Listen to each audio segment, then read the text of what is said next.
Welcome everyone. I'm very excited to have you here today to show you all the very interesting findings I came across when researching the importance of learning spaces in light of the upcoming renovations of the school.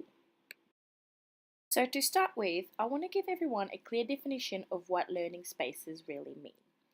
A learning space is a place of engagement. It is often referred to as a place where learning, teaching, knowledge, and identity are being challenged, and often people realize that they have to make a decision about their response to such challenges. For today, we will be looking at 6 different types of learning spaces, including the personal space, the liminal space, the classroom space, beyond the classroom, group or collaborative work, and finally, e-space. When it comes to learning space, the first thing that springs to mind is the classroom and school environment, as it is known as the first and most important learning space for children. The layout of a classroom should allow students to feel safe and also make them feel excited about learning new things and expanding their knowledge on various topics.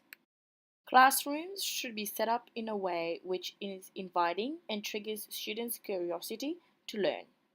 It should be stimulating, welcoming, supportive, engaging, and inspiring to both the students and also the teacher.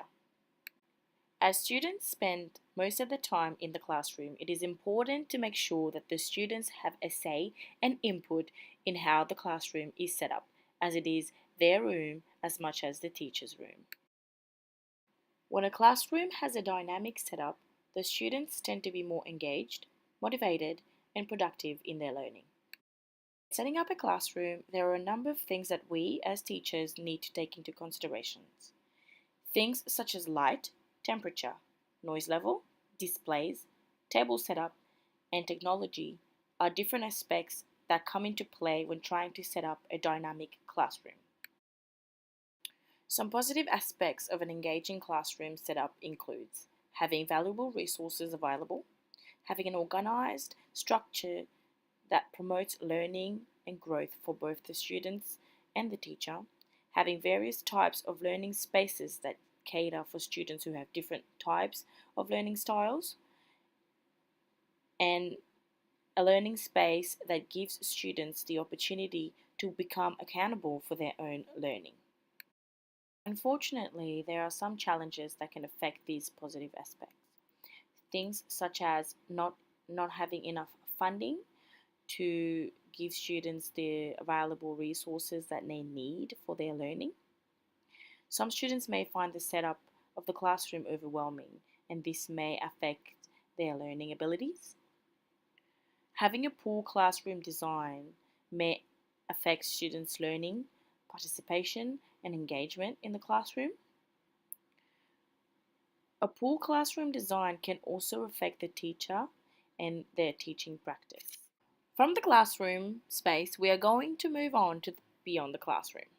This means taking the learning opportunities beyond the four walls of the classroom. Excursions and incursions give students the chance to learn and develop new knowledge outside the classroom setting. These experiences are important for students as the information and the learning is delivered to them in a new way which may cater for students who do not engage in the normal classroom setting. Incursions and excursions also create real-life experiences and offer students the opportunity to engage in their learning on a deeper level. Even though incursions and excursions can be very beneficial for students and teachers, they can be challenging to put in place as high level of organization is required from the teacher, school leaders, students, and parents. Another challenge that teachers may face when organizing incursions and excursions is funding and cost, as not all students are able to afford the incursions, and this may lead to them missing out on the learning.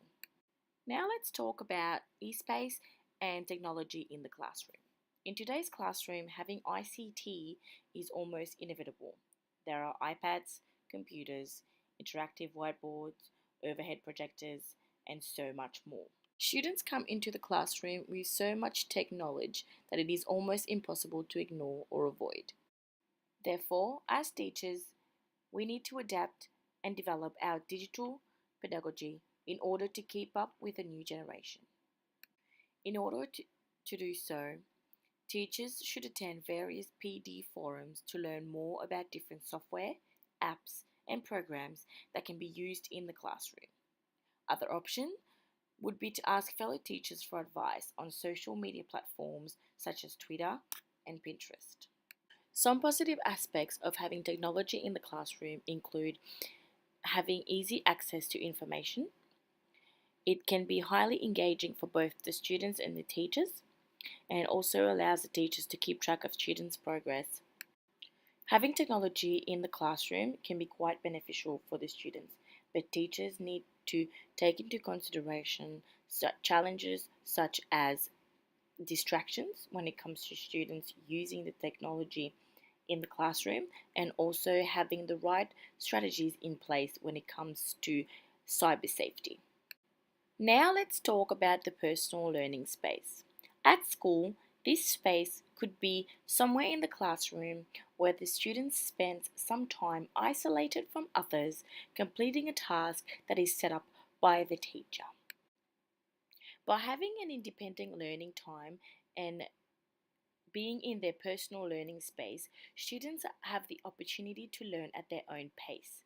This means that the student can take as long as they need to make sense of something and gain a deeper understanding of any particular topic. The downsides of having students work independently is that some students may lack guidance and scaffolding which they need in their learning, and there is also no social interaction happening between students when they are doing independent work in their own learning space. Now moving on to the liminal space. The liminal space is the transition phase that is best explained as the space between the known and the unknown. This space can be a scary phase for some students as they may not want to step out of their comfort zone. It is important for teachers to offer students the adequate amount of support, mentoring, and scaffolding when students are in the liminal space. This allows them to develop their critical thinking skills and questioning skills. Teachers should utilize this opportunity to create inquiry units that allow students to develop their deep thinking and inquiry skills. The liminal space allows students to think deeply and critically about their learning and what they are learning about.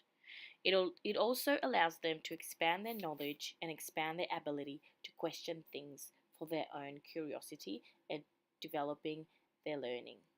Throughout the liminal space, teachers need to be ready to offer students extra support and scaffolding that they require until they move out of the liminal space. As some students may find this phase quite intimidating, scary, and confusing. This brings us to our last learning space, which is the group or collaborative learning space. This is an important aspect of learning for students as it appeals to a number of sociocultural pedagogies and constructivist theories. When students work in groups, they are able to develop deep and critical thinking skills, and cooperative and collaborating learning takes place in the classroom. Some teachers may be reluctant to allow students to work in group, as in the past it often meant students just talking and not completing the set task. In today's classroom, when the teacher gives adequate guidance, such as assigning roles and outlining success criteria for the task, group work can be quite productive and engaging for students. It allows students to share their knowledge and learn from each other, which can be a rich learning experience for the students. Group work allows students to learn from and build from each other's ideas and knowledge. It allows students to engage in self-directed learning opportunities. It allows communication, discussions, and social interactions to take place in the classroom.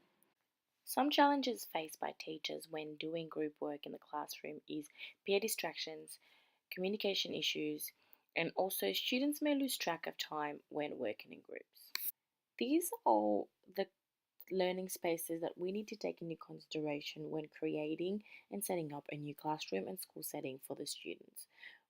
We need to aim at creating an optimal learning space that will allow students to develop and grow as learners every day.